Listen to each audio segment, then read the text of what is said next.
ஒரு சின்ன அறையில் உட்காந்து யோசிச்சு ஒரு சின்ன விதை தான் வந்து இப்போ பெரிய ஒரு ஆலமரமா ரொம்ப அழகா இந்த இடத்துக்கு வந்திருக்கு. 2006 வந்து கஜினி முடிச்சுட்டு எனக்கு இவ்வளவு அன்பும் மரியாதையும் கொடுக்குற நம்ம மக்களுக்கு, நம்ம சமூகத்துக்கு நான் என்ன அர்த்தமுள்ளதா நான் என்ன தந்துட முடியும், எப்படி என்னோட அன்பை தெரிவிச்சுக்க முடியும் அப்படின்னு யோசிக்கும் போது ஞானவேல் அவர்கள் கேட்ட கேள்விதான். 2006 இப்பவும் முதல் தலைமுறை மாணவர்கள் இருக்காங்க. அப்பானால அம்மானால காசு கொடுக்க முடியல அப்படிங்கிறதுனால பல முதல் தலைமுறை மாணவர்கள் மாணவிகள் வந்து படிப்பு பாதியோடு நின்று போகுது. அரசு பள்ளியில் படித்தாங்க கூட அதுக்கப்புறமா என்ன பண்ணுறதுன்னு தெரியாமல், உதவி கேட்க கூட தெரியாமல், டெய்லி வேஜஸ் ஒரு தினக்கூலி கிடைச்சா போதுங்கிற மாதிரி வாழ்க்கை மாறிடுது அப்படின்னு 2006 அவர் கேட்ட கேள்வி தான் அகரம் பிறக்கிறதுக்கான காரணமாக இருந்துச்சு. அப்போ 10க்கு 10 ரூமில் ஆரம்பித்தோம். ஒரு சின்ன ஒரு அலுவலகம் தான். அதுக்கப்புறமா ஒரு 2 பெட்ரூம் ஹவுஸில் ஆரம்பிச்சது அகரமோட வாழ்க்கை. அதுக்கப்புறமா அப்பா கொடுத்த இடம், அப்பாவோட வீட்டில் வந்து அகரமோட வேலைகள் எல்லாமே நடந்துச்சு. 2006 அகரம் ஆரம்பித்தாலும் 2010 தான் விதை அப்படின்னு இப்போ சொல்கிற அரசு பள்ளியில் படித்து முடித்து வர மாணவிகளுக்கும் மாணவர்களுக்கும் கல்லூரியில் சேர்க்குற திட்டத்துக்கு பேர் தான் வந்து விதை. அது எல்லாருமே முதல் தலைமுறை மாணவர்கள். இப்போ நீங்கள் பார்க்கலாம், இங்கே 5813 மாணவர் மாணவிகள் வந்து படித்து முடிச்சிருக்காங்க. இன்னும் 2000 மாணவர்கள் வந்து படிச்சுட்டு இருக்காங்க. எவ்வளோ அரசு பள்ளிகளில் எவ்வளோ மாணவிகள், எவ்வளோ மாணவர்கள், எவ்வளோ பேர் படித்து முடிச்சுட்டு இருக்காங்க அப்படிங்கிற எல்லா விவரமும் வந்து இங்கே பார்க்க முடியும் உங்களுக்கு. இப்போவும் அகரமில் வந்து 2000 மாணவர்கள் மாணவிகள் படிச்சுட்டு இருக்காங்க. 70% மேலே வந்து எல்லாமே மாணவிகள். 2010 ஒரு 100 மாணவர்கள் படிக்க வைக்கணும்னு ஆசைப்பட்டோம். அப்பவும் 10,000 அப்ளிகேஷன்ஸ் வந்துச்சு. இப்போ 700 மாணவர்கள் கிட்ட வருஷத்துக்கு வந்து படிக்க வச்சுட்டு இருக்கோம். இப்போவும் 10,000 அப்ளிகேஷன்ஸ் வந்துட்டு இருக்கு. ஸோ தேவைகள் வந்து குறையவே இல்லை. இப்போவும் 2025 இப்போவும் நம்ம கூட நம்ம சமூகத்தில் முதல் தலைமுறை மாணவர்கள் மாணவிகள் இருக்காங்க. காசு இல்லை அப்படிங்கிற ஒரே காரணத்துக்காக அப்பானால் படிக்க வைக்க முடியாது, அம்மானால் படிக்க வைக்க முடியாது, என் பிள்ளையை படிக்க வைக்க முடியல அப்படின்னு நினைக்கிற பல குடும்பங்களில் இந்த நிலவரங்கள் இருக்குது. இப்போ நம்ம தம்பிகள் தங்கைகள் சொன்ன மாதிரி வந்து கல்வியே எங்களோட ஆயுதம், கல்வியே எங்களோட கேடயம். நான் ஒருத்தரையாவது படிக்க வைப்பேன்னு சொல்கிறாங்க. நான் பெற்றதையும் கற்றதையும் நான் இந்த சமூகத்துக்கு கொடுப்பேன்னு சொல்கிறாங்க. ஸோ இதுதான் வந்து அகரமாக மாறி இருக்கு. அகரம் எதனால வந்து இன்னும் 20 வருஷம் ஆக போகுது. 20 வருஷமும் கொஞ்சம் கூட தோய்வடையாமல் வீரியத்தோட ரொம்ப சக்தியாக ரொம்ப வந்து என்ன சொல்கிறது, அவங்களோட நேரம் காலம் உழைப்பு எல்லாமே வந்து ஒரு முன்னுதாரணமாக இருக்குது எங்களுக்கு. வந்து இன்னொரு 20 வருஷம் நாங்கள் இதே விஷயத்தை வந்து கொஞ்சம் கூட குறைவில்லாமல் பண்ணோம். அப்படிங்கிறதுக்கு காரணம் முன்னாள் மாணவர்கள் வந்து அவங்களோட வாழ்க்கையை அமைச்சுக்கிட்ட விஷயம்தான்.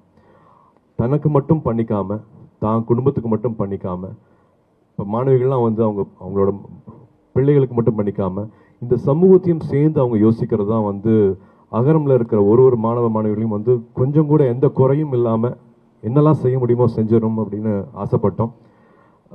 20 வருஷத்துக்கு அப்புறமா இப்போ இந்த இடம் கிடச்சிருக்கு. ஏதாவது சந்தேகம் இருந்தால் அதையும் சொல்லிடுறேன். இது வந்து படிப்புக்காக கொடுக்குற நன்கொடையில் பண்ண இடம் கிடையாது. இது நீங்கள் எனக்கு கொடுக்குற வாய்ப்பு, எனக்கு இருக்கிற வருமானத்து மூலமாக பண்ண பில்டிங் தான் இது. பட் நன்கொடையாக வர ஒரு காசும் படிப்புக்கு மட்டும், படிப்பு சார்ந்த செலவுகளுக்கு மட்டுமே தான் வந்து அதை பயன்படுத்திகிட்டு இருக்கோம். ஸோ இதை திரும்பி நான் ஏன் சொல்கிறேன் அப்படின்னா, 10,000க்கு மேலே அப்ளிகேஷன்ஸ் இன்னும் அரசு பள்ளிகள்லேருந்து வந்துட்டு இருக்கு. அவங்களுக்கான தேவைகள் அதிகமாக இருக்குது. வருஷத்துக்கு வந்து நாங்கள் இப்போவும் 700 மாணவர்கள் கிட்ட தான் அவங்களோட வாழ்க்கையை தொட முடியுது, மாற்ற முடியுது. இன்னும் நிறையா அன்பு தேவைப்படுது, இன்னும் நிறையா பேர்த்தோட பிளெஸிங்ஸ் தேவைப்படுது. பணம் மட்டும் இல்லாமல் உங்கள் எல்லாத்தோட நேரம் தேவைப்படுது. அகரம் இவ்வளோ 20 வருஷமாக நடந்துட்டு இருக்கு அப்படின்னா அது முக்கியமான காரணம் வந்து தன்னார்வலர்கள்னால. ஒரு உதாரணத்துக்கு வந்து சொல்லணும்னா, கல்வராயன் மலை இருக்குது, ஜவாது மலை பக்கத்தில் வந்து கல்வராயன் மலை இருக்குன்னா அங்கேருந்து ஒரு அப்ளிகேஷன் வருது. அந்த அப்ளிகேஷன் போட்ட மாணவரோட வீடுக்கு போய் சேர முடியல. இங்கேருந்து தன்னார்வலர்கள் போகிறாங்க, சைக்கிள் எல்லாம் போக முடியாது. அஃப்கோர்ஸ் பஸ் வசதி கிடையாது, அங்கே போகிறதுக்கு சைக்கிளில் கூட போக முடியாது, இருசக்கர வாகனம் போக முடியாது. நடந்து போய் அந்த மலை ஏறதே சிரமமாக ஒரு 9 தன்னார்வலர்கள் திரும்பி வந்துடுறாங்க, முடியலன்னு பார்க்க முடியலன்ட்டு. 10ஆவதாக மறுபடியும் ஒரு வாலண்டியர் போகிறாரு.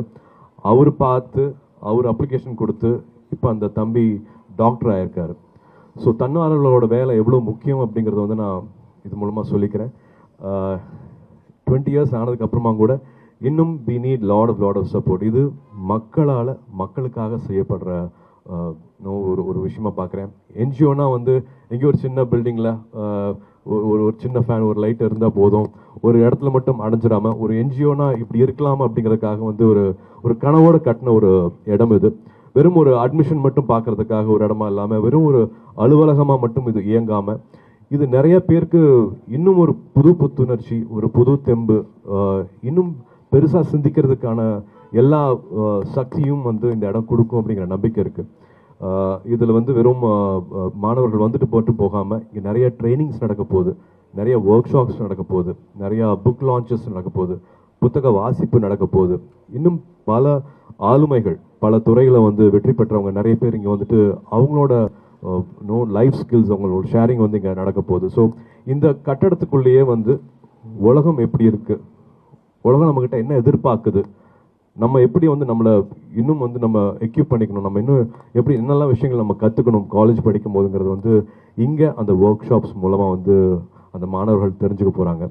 ஸோ இது வந்து எங்களுக்கு தாய் வீடு மாதிரி. சொந்த வீடு கட்டும் போது இருக்கிற சந்தோஷத்தை விட அகரமோட இந்த புது அலுவலகம் திறக்கிற நாள், இன்னைக்கிற நாள் வந்து நிறையா மாணவர்களையும் தன்னார்வலர்களையும் இணைக்கிற ஒரு அழகான நாளாக பார்க்குறேன். இன்னைக்கு நீங்கள் வந்திருக்கிறது எனக்கு ரொம்ப ரொம்ப சந்தோஷம். இங்கேருந்து we have lot of new beginnings happening from year. So எப்பவும் போல் உங்களோட அன்பு, உங்களோட ஆதரவு தேவை. ஏன்னா நீங்கள் எடுத்துகிட்டு போய் சேர்த்தனால தான் இத்தனை நாளாக எங்களுக்கு வந்து பெரிய ஒரு தன்னார்வலர்கள் சப்போர்ட் கிடச்சிருக்கு. ஒரு கோர் டீமாக ஒரு 800லேருந்து ஒரு 1000 பேர் வந்து அகரமுக்கு தன்னார்வலர்களாக வந்துட்டு போயிருக்காங்க. அவங்களோட அண்ணாவா அக்காவாக இருந்திருக்காங்க. நான் எதுக்காக வாலண்டியர் சொல்கிறேன்னா, இந்த மாணவர்கள் வந்து வரும்போது சென்னையே அவங்களுக்கு புதுசாக இருக்கும். இங்கிலீஷ் வந்து மறுபடியும் இன்னும் ஒரு பெரிய ஒரு எதிரியாக தான் பார்ப்பாங்க. பட் இங்கே இருக்கிற வாலண்டியர்ஸ் வந்து அவங்களுக்கு 3 இயர்ஸ் 4 இயர்ஸ் அவங்களோட சொந்த அண்ணாவா அக்காவா கை கோர்த்து அவங்கள வந்து படிப்பு முடிக்கிறதுக்காகவும் வாழ்க்கையை இன்னும் தெரிஞ்சுக்கிறதுக்காகவும் சின்ன சின்ன பிரச்சனைகளை வந்து அவங்க அப்பா அம்மானால சால்வ் பண்ண முடியாத பிரச்சனைகள் எல்லாமே வந்து ஒரு அண்ணாவா அக்காவா இருந்து அவங்க செஞ்சுருக்காங்க. ஸோ இந்த செய்தி இன்னும் போய் சேரணும். நிறைய பேர் லைக் மைண்டட் பீப்புள் அவங்களோட நேரத்தை கொடுக்கணும் அகரத்துக்கு நான் அன்போட பணியோடு கேட்டுக்கிறேன். அண்ட் ஆஃப்கோர்ஸ் உங்களோட பிளெஸிங்ஸும் வேணும் அப்படின்னு நான் கேட்டுக்கிறேன். ஞானவேலியும் பேச சொல்ல போகிறேன், ஜெயஸ்ரீயும் பேச சொல்ல போகிறேன். குழந்தைய பெற்றெடுக்கிறத விட குழந்தைய வளர்க்குறது இன்னும் கஷ்டம் சொல்லுவாங்க. அந்த மாதிரி இவங்க டிசைன் பண்ணதான், இவங்க 2 பேரும் டிசைன் பண்ணதான் வந்து இப்போ அகரமில் எல்லாருமே ஃபாலோ பண்ணியிருக்காங்க. இப்போ ஸ்டூடெண்ட்ஸ் அதை எடுத்துகிட்டு போக ஆரம்பிச்சிட்டாங்க. முன்னாள் மாணவர்கள் வந்து இப்போ அதை முன்னே எடுத்துகிட்டு போக ஆரம்பிச்சிட்டாங்க.